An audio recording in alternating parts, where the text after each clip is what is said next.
Good morning! Happy Sunday! We will go to church. Ayan. Stoy!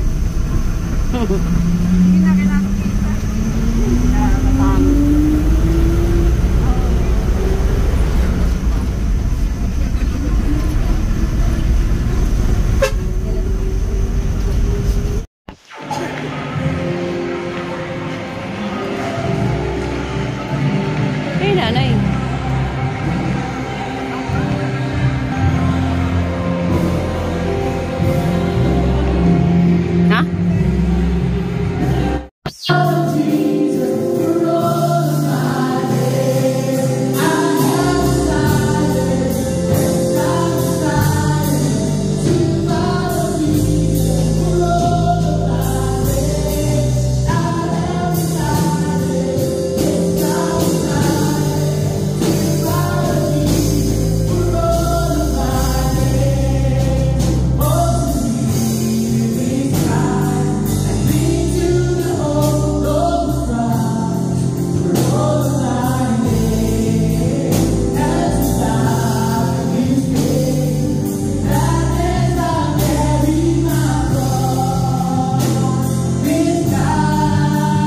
Churches of Macedonia.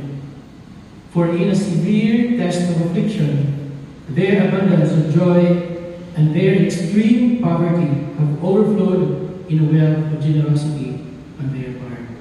So, what is awesome about these people in Macedonia? They are able to give sacrificially even in the midst of extreme poverty. And their motive in giving sacrificially is first, God giving of Himself to them.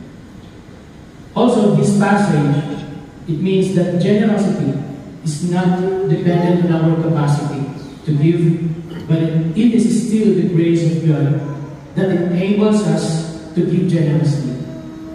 Moreover, generosity is truly tested in times of crisis or affliction because, as we all know, it is easy. Good morning! Happy Sunday!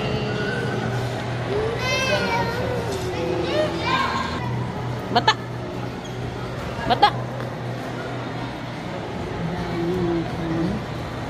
Narayin niya po. Dahil kami.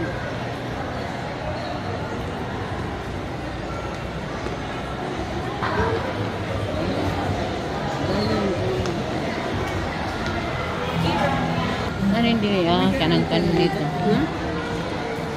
Muna ka lagi nag-church.